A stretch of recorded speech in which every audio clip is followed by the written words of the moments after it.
মানুষেরা, তুমি লক্ষ লক্ষ কোটি কোটি টাকার মালিক হতে পারো, তুমি পৃথিবীর শ্রেষ্ঠ বিজ্ঞানী হতে পারো, তুমি নোবেল বিজয়ী হতে পারো, তুমি পৃথিবীর শ্রেষ্ঠ খেলোয়াড় রোনাল্ডো হতে পারো, তুমি পৃথিবীর শ্রেষ্ঠ খেলোয়াড় মেসি হতে পারো, তুমি পৃথিবীর সবচেয়ে বড় স্টার হতে পারো, কিন্তু আল্লাহ ডাক দিয়া বললেন ইন্নাল ইনসানা লাফি খুস। তোমার পরিচয় যা থাকুক না কেন বান্দা ও বান্দি, আমি রব্বুল আলামিন ঘোষণা করলাম এই দুনিয়াতে যত মানুষ আছে সব মানুষগুলোকে আমি ক্ষতির মধ্যে রেখেছি। জোরে বলেন কার কথা? আরো জোরে বলেন কার কথা?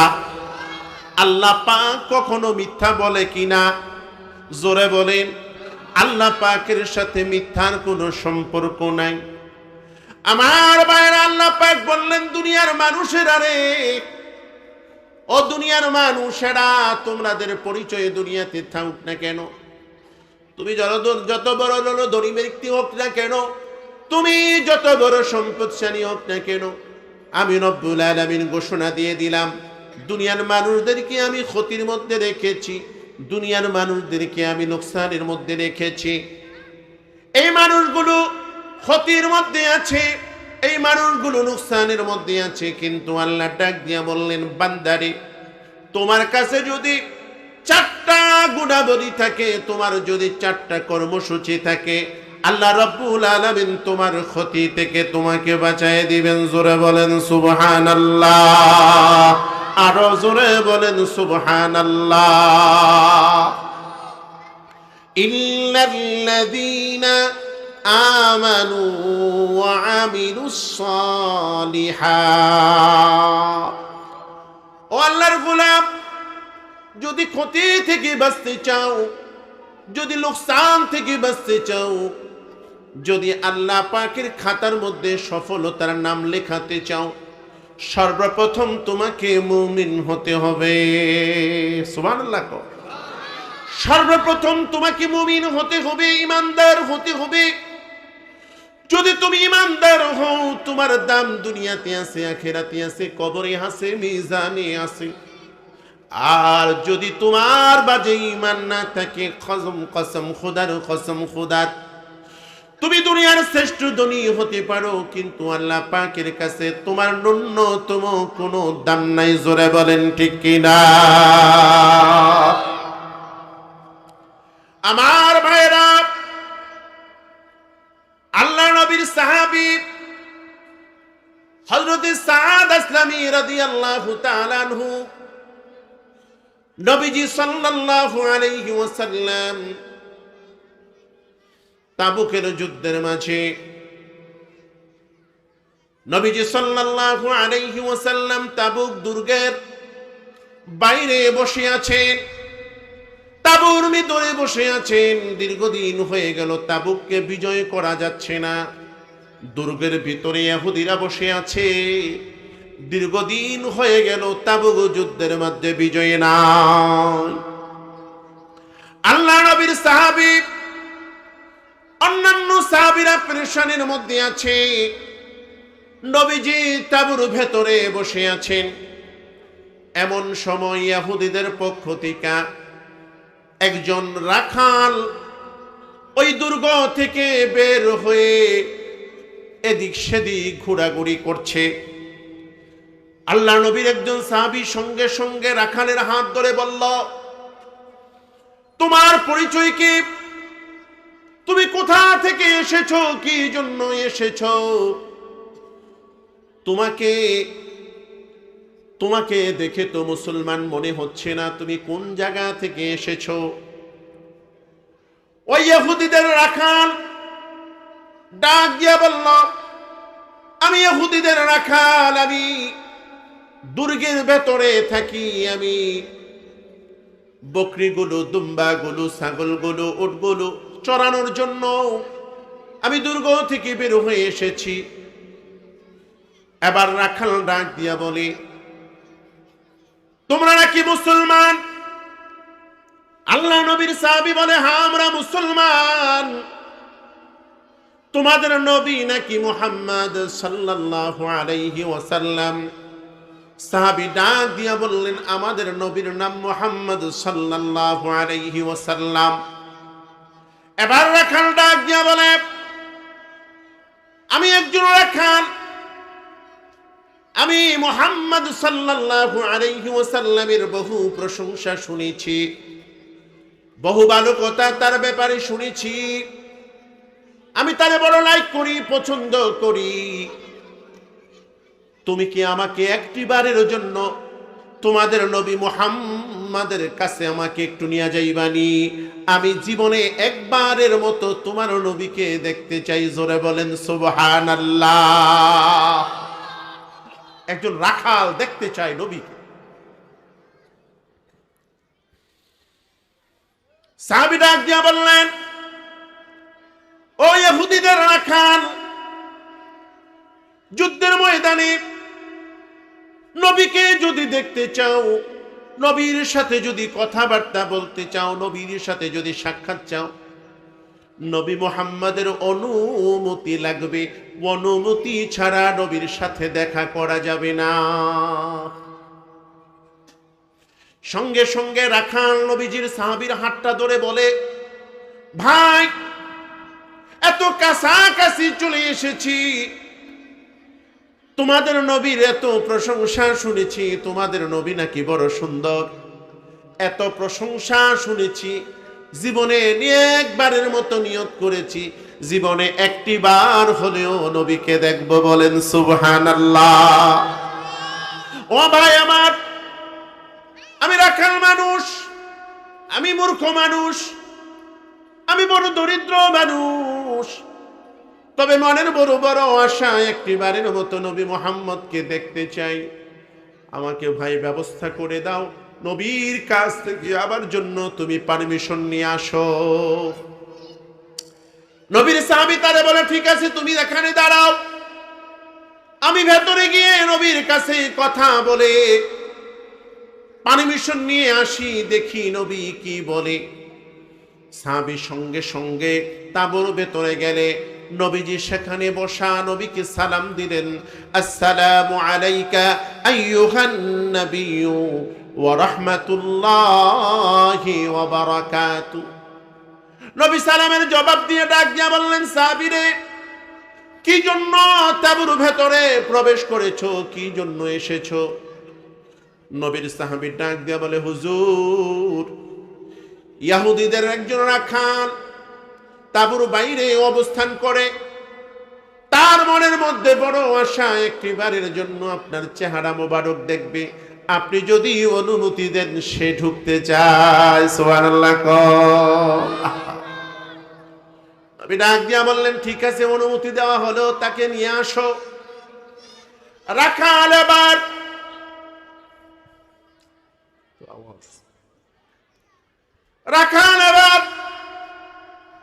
নবীজি সাল্লাল্লাহু আলাইহি ওয়াসাল্লামকে দেখার জন্য, নবীজি সাল্লাল্লাহু আলাইহি ওয়াসাল্লামকে দেখার জন্য তাঁবুর ভেতরে প্রবেশ করে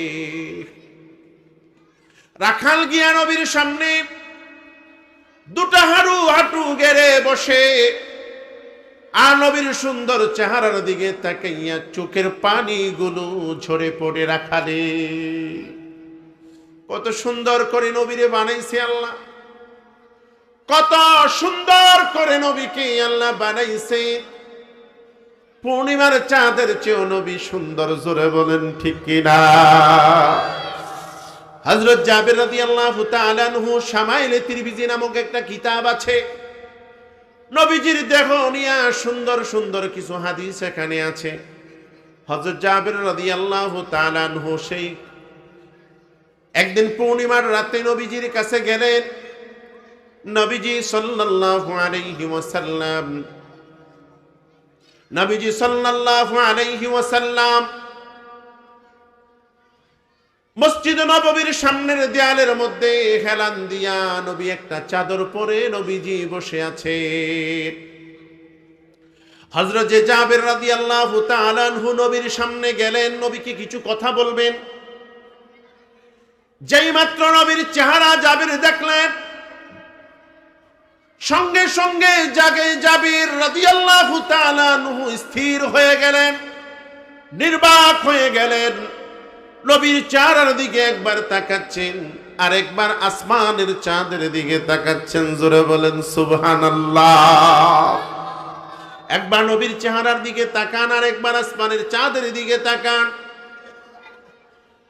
নবী ডাক দিয়া বললেন, জাবির রে, কি জন্য এসেছিলা এই পূর্ণিমার রাতে? কি উদ্দেশ্যে তুমি এসেছো? আমার কাছে আইসা আমার চেহারা একবার দেখো, একবার আবার আসমানের দিকে তাকাও। জাবের, কি জন্য আসলা? আবার এভাবে কেন করতেছো? জাবের চোখের পানি গুলো ছাইরা কান্দে আর ডাক দিয়া বলে, নবী গো, একটা প্রয়োজনে রাতের বেলা আপনার কাছে আসলাম।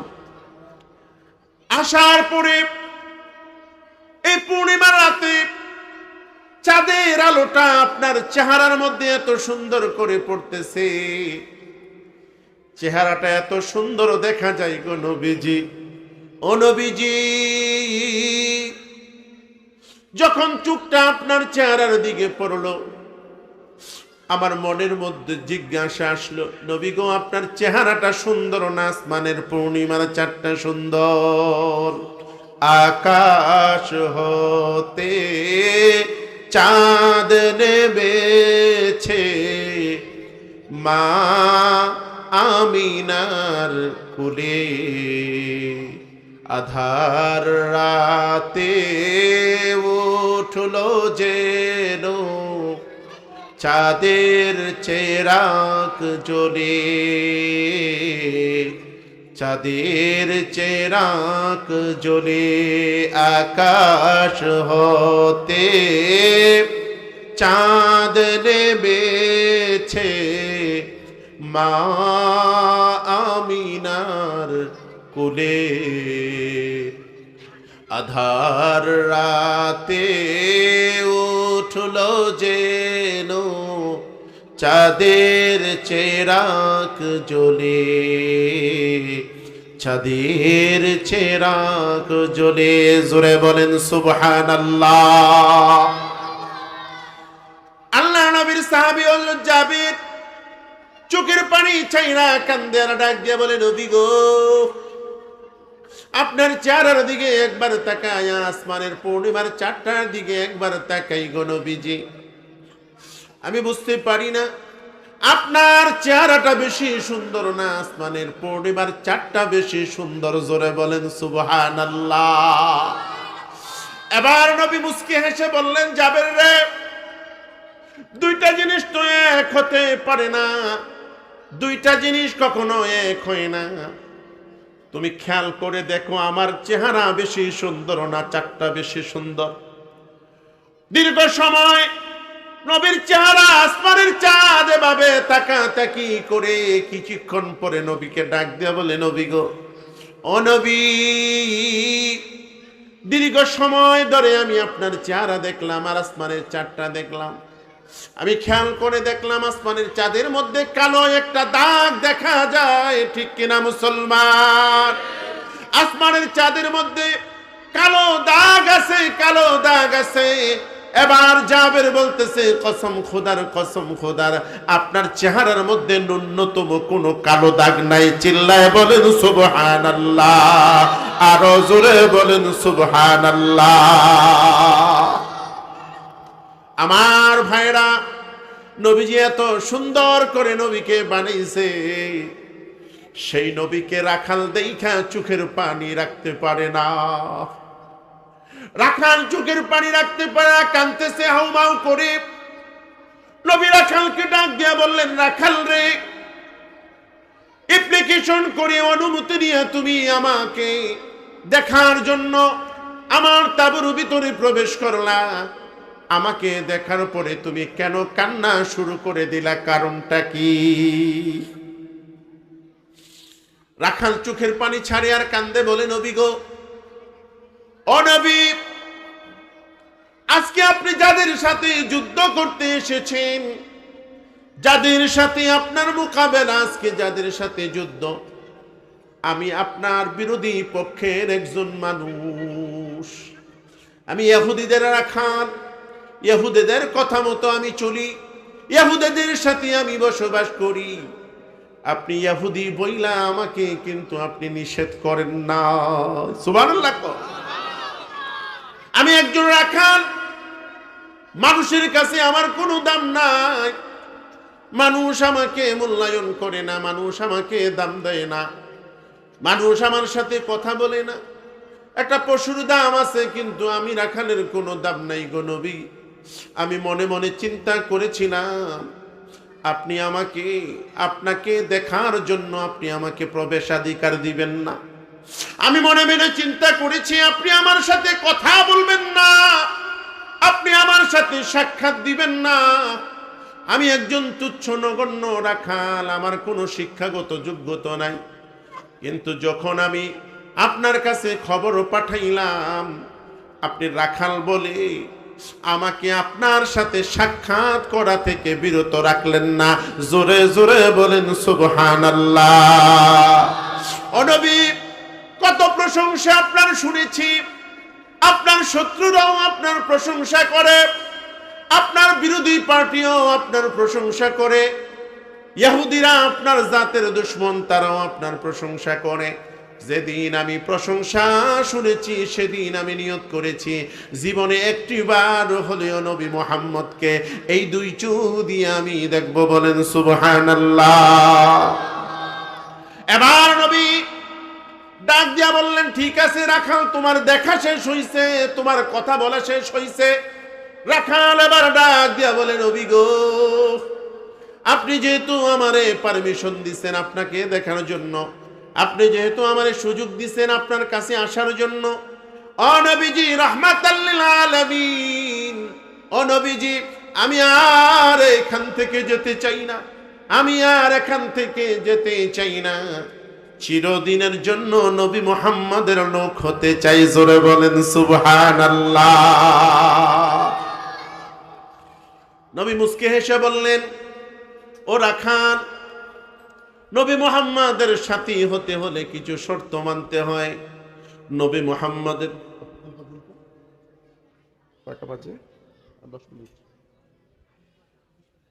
আমার ভাইরা, নবী মুহাম্মদ সাল্লাল্লাহু আলাইহি ওয়াসাল্লামের সাথে থাকতে হলে কিছু শর্ত মানতে হয়। নবী মুহাম্মাদের সাথে থাকতে হলে কিছু শর্ত মেনে চলতে হয়। রাখাল রে, তুমি পারবানি সেই শর্তগুলো মানার? রাখাল কান্দিয়ারা ডাক দেয়া বলে, নবী, যখন আপনার নুরানি চেহারাটা, এই দুটা চোখ দেখেছে, এত বেশি মহব্বত আপনার জন্য আমার হৃদয়ের মধ্যে গাইতে গেছে গো নবী। ও নবী, আপনি জানেন না, আপনি জানেন না কতটুকু মহব্বত আমি আপনাকে করি। জোরে বলেন সুবহানাল্লাহ। ও নবী, আপনার জন্য জীবন দিতে, আপনার জন্য জীবন দিতে আমি প্রস্তুত আছি। আপনি যদি পারমিশন দেন আমি সব করব। নবী ডাক দিয়া বলে, রাখাল রে, আমি তোমাকে পারমিশন দিতে পারি না, কারণ তুমি একজন ইহুদি, তুমি মুসলমান না। ও নবী, আমাকে কেন আর বিলম্ব করতেছেন? আমি তো আর সহ্য করতে পারতেছি না, আমাকে পড়ায় দেন লা ইলাহা ইল্লাল্লাহু মুহাম্মাদুর রাসূলুল্লাহ। জোরে বলেন সাল্লাল্লাহু আলাইহি ওয়াসাল্লাম। নবী ডাক দিয়া বলেন, রাখাল রে, তোমার কাছে যে উট আছে, বকরি আছে, যেই ঘোড়াগুলো আছে, যেই পশু পাখি প্রাণীগুলো আছে, এগুলোর মালিক তুমি না, এগুলোর মালিক হলো ইহুদিরা। সুতরাং তুমি যদি আমার দলে আসো, তাদের সম্পত্তি, তাদের সম্পদ তাদের কাছে নিয়ে রাইখা আসো। এর আগে তুমি মুসলমান হইলে সেটা কবুল করা হবে না। আল্লাহ নবীজির কথা শুই না রাখাল দৌড়ে গেছে। সেই বকরিগুলো সেই উটগুলো তাদের কাছে রাইখা আবার পুনরায় ফিরে আসছে, হুজুর আমারে পড়ায় দেন। আর সহ্য হয় না, নবী তাকে মুমিন বানাবেন, মুসলমান বানাবেন, ইসলাম পড়াবেন। এমন সময় নবীর কাছে ডাক দিয়ে বলে, হুজুর তার আগে আপনার কাছে একটা গ্যারান্টি আমি চাই, আপনার কাছে আমি একটা গ্যারান্টি চাই, আপনার কাছে একটা আবেদন আমি রাখতে চাই গো নবীজি।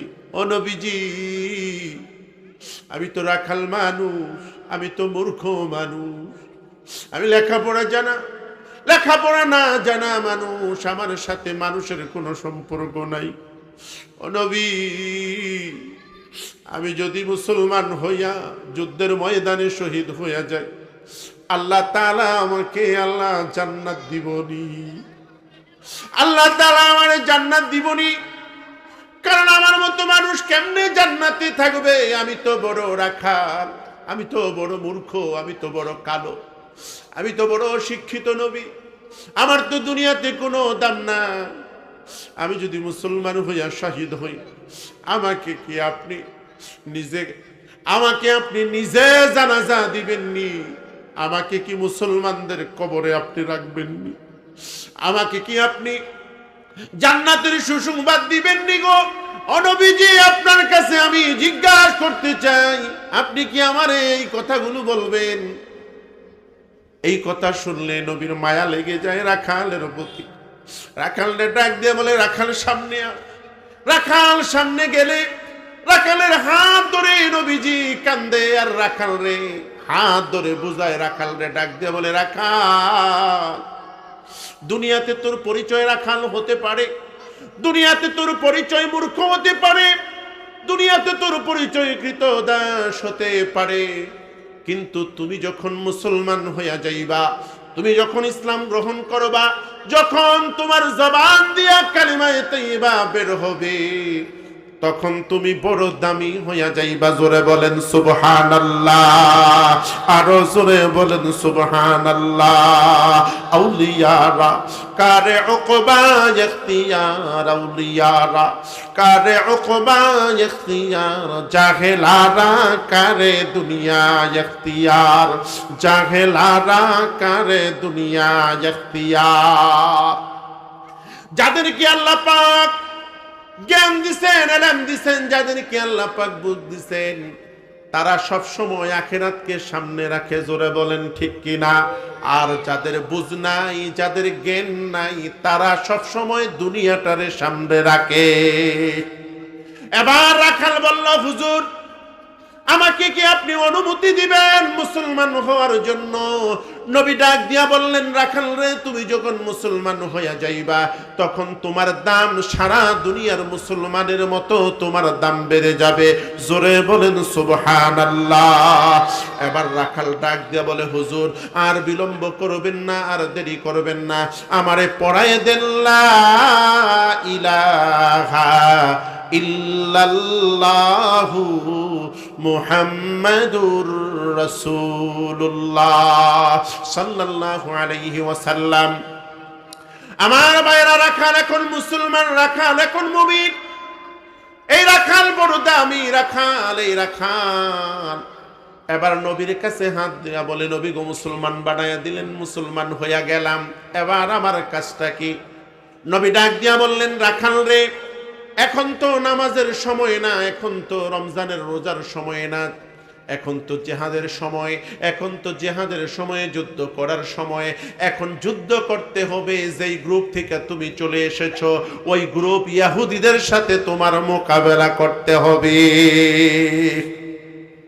এখন তোমার কাজ হলো, যেখান থেকে তুমি চলে এসেছো ইহুদি, সেই ইহুদিদের সাথে তোমার যুদ্ধ করতে হবে। রাখাল সঙ্গে সঙ্গে ডাক দিয়া বলে, লাব্বাইক ইয়া রাসূলুল্লাহ, লাব্বাইক ইয়া হাবিবাল্লাহ। ও নবীজি, আমি প্রস্তুত আছি, কিন্তু আমার যুদ্ধের কোনো প্রশিক্ষণ নাই, আমার যুদ্ধের কোনো অস্ত্র নাই, আমার কোনো কিছু নাই গো নবীজি। আপনি যদি আমার একটা ভাঙ্গা লাঠি দিয়া দেন, সেই লাঠিটা নিয়ে আমি যুদ্ধে চলে যাব। বলেন সুবহানাল্লাহ। হাদিস শরীফের মধ্যে পাওয়া যায়, নবীর তাঁবুর ভিতরে একটা খেজুরের গাছের লাঠি ছিল, খেজুর গাছের কাণ্ড ছিল। নবীজি তারা ডাক দিয়া বললেন, রাখাল তোরে আমি এটা দিয়া দিলাম, এটাই তোর অস্ত্র। নবীজির হাতের লাঠিটা পাইয়া রাখাল ডাক দিয়া বলে, হুজুর, ও হুজুর, আমি চলে যাই যুদ্ধের ময়দানে, আমার জন্য আপনি দোয়া কইরেন। জানি না আর জীবনে কোনোদিন আপনারে আমি দেখতে পারবো কিনা। সুবহানাল্লাহ কোন। নবীজি সাল্লাল্লাহু আলাইহি ওয়াসাল্লামের কাছে বিদায় নিয়া রাখাল যুদ্ধের ময়দানে চলে যায়। সারাটা দিন যুদ্ধ হইল, সারাটা দিন যুদ্ধ হইল। যুদ্ধের ময়দান বড় শক্ত ময়দান, বড় তেজস্বী ময়দান, বড় যুদ্ধ রণাঙ্গনের ময়দান, খুন খারাপের ময়দান। যুদ্ধ শেষ হওয়ার পরে নবী ডাক দিয়া বললেন, শহীদদের লাশগুলো তোমরা উঠাও, শহীদদের লাশগুলো তোমরা জড়ো করো। সাহাবীরা শহীদদের লাশ জমা করে। নবী সেখান থেকে কার যেন চেহারাটা নবী বারবার খুঁজেন, বারবার খুঁজেন। নবীর চেহারার মধ্যে একটা পেরেশানির ছাপ দেখা যায়। শহীদদের লাশ নবীর সামনে আসলে নবী বারবার তাকান। সর্বশেষ নবী ডাক দিয়া বললেন, ও আমার সাহাবীরা, ও আমার সাহাবীরা, আজকে সকালবেলা ইহুদিদের একজন রাখাল এসে মুসলমান হয়ে গেল। সেই মুসলমান হয়ে আমার কাছ থেকে খেজুর গাছের লাঠি নিয়ে যুদ্ধের ময়দানে চলে গেল। ওই লোকটার কোনো খোঁজ খবর নাই, তাড়াতাড়ি খোঁজ খবর করো, লোকটা কোন জায়গায় আছে, কোথায় আছে। সাহাবারা বুঝতে পারলেন নবী পেরেশান হয়ে আছেন, নবী বেকারার হয়ে আছেন ওই লোকটার জন্য, রাখালের জন্য। সাহাবারা যুদ্ধের ময়দানে খুঁজতেছেন, খুঁজতেছেন, খুঁজতেছেন। যুদ্ধের ময়দান তন্ন তন্ন করে কোথাও খুঁজে পাওয়া যায় না। সূর্যটা হেলে যাবে, মাগরিবের সময় চলে এসেছে, সূর্যটা হেলে যাবে। এমন সময় নবীজির একজন সাহাবী পাহাড়ের পাদদেশে একজন কালো মানুষের লাশ উপর হইয়া পড়তে দেখা যায়। চেহারাটা বোঝা যায় না, দেখা যায় না, অন্ধকার হয়ে গেছে। সাহাবী তারে সুন্দর কইরা তারে নিয়ে আইসা নবীজির সামনে রাখলে। নবীজির সামনে রাখলে নবী সাল্লাল্লাহু আলাইহি ওয়াসাল্লাম এই লাশটা দেখে কান্নায় ভেঙে পড়লেন। রহমাতাল লিল আলামিনের চোখ বেয়ে বেয়ে পানি ঝরে। নবী ওই লাশের উপর থেকে মাটিগুলো সরায়। সুবহানাল্লাহ কোন। নবী ওই কালো মানুষটার চেহারা থেকে বালিগুলো নিজের হাতে সরায়। মনে হয় যেন নবী তার সন্তানের লাশটারে আদর করতেছে। সুবহানাল্লাহ। নবী কান্না করে, নবীর কান্নার চোখের পানি লাশের উপর পড়ে। কান্না করে নবী আদর করে, যত্ন করে। নবী এত বেশি কান্না করেন, সাহাবারা ডাক দিয়া বললেন, নবী গো, এই যুদ্ধের ময়দানে তো আরো অনেক সাহাবী মারা গেছে, শহীদ হয়েছেন। অনেকের লাশ তো আপনি দেখেছেন, কিন্তু কারো ব্যাপারে আপনি এমনটা করেন না। একজন রাখালের লাশ নিয়ে আপনি কেন এত বেশি কান্না করতেছেন? নবী আবু বকরকে ডাক দিয়া বলে, আবু বকর, ও আবু বকর, কাল কিয়ামতের ময়দানে হাসরের মাঠে যখন আবু বকর তোমাকে জিজ্ঞেস করবে তুমি কোন আমল করেছো, কি কি আমল করেছো, আবু বকর তোমার আমল নামায় দেখা যাবে কত কত শত শত হাজার হাজার সেজদা। ওমর, তোমার যখন কাল কিয়ামতের ময়দানে আমল নামা তালাশ করা হবে, দেখা যাবে তুমি কত কত রোজা রেখেছো। উসমান, যখন তোমার আমল নামা কাল কিয়ামতের ময়দানে যখন তালাশ করা হবে, দেখা যাবে কত শত শত হাজার হাজার দিরহাম তুমি আল্লাহর রাস্তায় খরচ করেছো।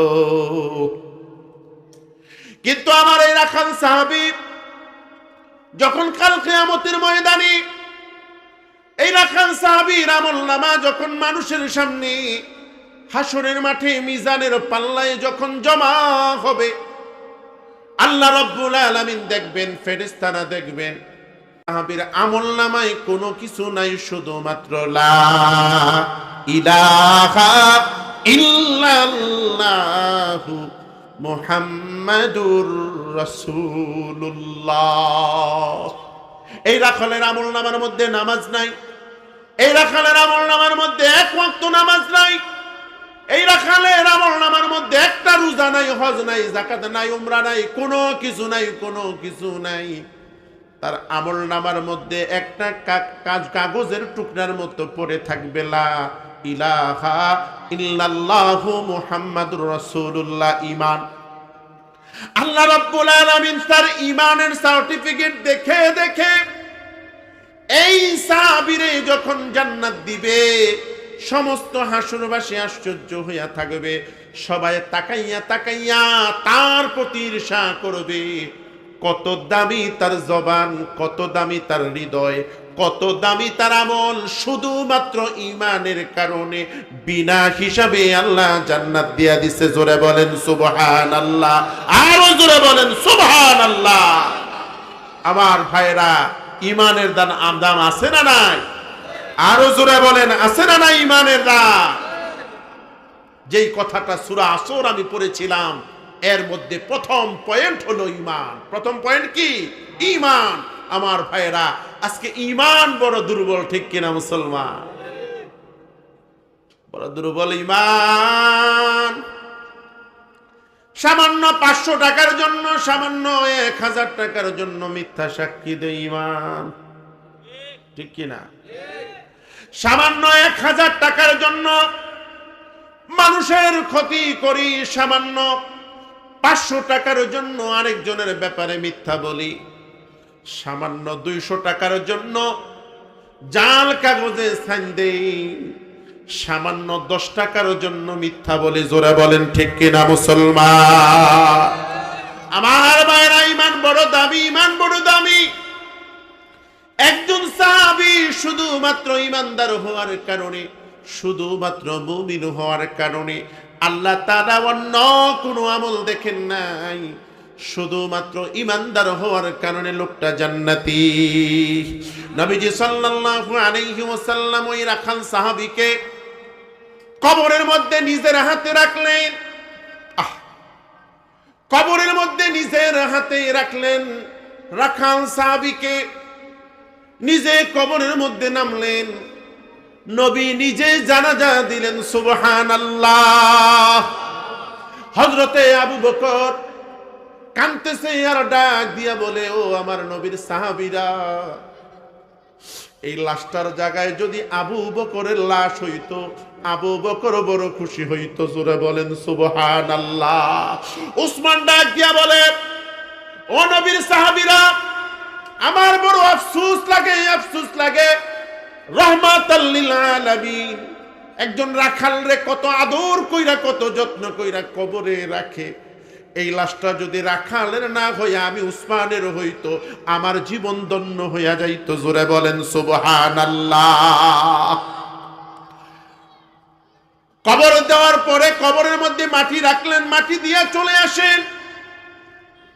নবী আবার সাহাবীদের সামনে একটু হাস্যোজ্জ্বল চেহারায় কথা বলতেছেন। সাহাবীরা ডাক দিয়া বলল, নবী গো, এতক্ষণ ধরে আপনার চেহারার মধ্যে আমরা কান্নার দাগ দেখলাম, পেরেশানি দাগ দেখলাম, এখন আপনার চেহারাটার মধ্যে আনন্দ দেখা যায়। নবী গো, আপনার চেহারার মধ্যে এখন কেন আনন্দ? এর কারণটা বলবে? আল্লাহ নবীজি ডাক দিয়া বললেন, সাহাবীরা রে, যখন এই সাদ আসলামী, এই রাখাল যখন আমার কাছে ছিল, আমার মনটা বড় খারাপ হইছে। কিন্তু আমি খেয়াল করে দেখলাম জান্নাত থেকে এই পরিমাণ ফেরেশতারা তার লাশ নেওয়ার জন্য, জান্নাতে তাকে নেওয়ার জন্য এই পরিমাণ ফেরেশতা এখানে অবস্থান এত পরিমাণ করতেছে। আমি ফেরেশতাদের আনন্দ দেখে আমি খুশি হয়ে গেছি। জোরে বলেন সুবহানাল্লাহ। এই রাখাল সাহাবীরে জান্নাতে কার আগে কে নিয়ে যাবে, কে জান্নাতে তারে আগে ইস্তেকবাল করবে, রিসিভ করবে, প্রতিযোগিতা শুরু হয়ে গেছে, আনন্দ উল্লাস শুরু হয়ে গেছে। এই দৃশ্য আমি মুহাম্মদ সাল্লাল্লাহু আলাইহি ওয়াসাল্লাম নিজ চোখে দেখেছি। আমি দেখার পরে আমার মনটা খুশি হয়ে গেছে। আমার ছোট্ট রাখাল সাহাবীরে আল্লাহ পাক এত সম্মান দিয়েছেন, জোরে বলেন সুবহানাল্লাহ। আমার ভাইয়েরা, ঈমানকে মজবুত করতে হবে ইনশাআল্লাহ। ওই যে 4টা পয়েন্টের কথা বলেছিলাম, এর মধ্যে একমাত্র প্রথম পয়েন্ট ঈমান নিয়েই আপনাদের সামনে এতক্ষণ পর্যন্ত কথা বললাম। যদি কখনো সুযোগ হয়, সময় পাই, বাকি 3টা প্রসঙ্গে বিষয় সম্পর্কে আলোচনা করব ইনশাআল্লাহ।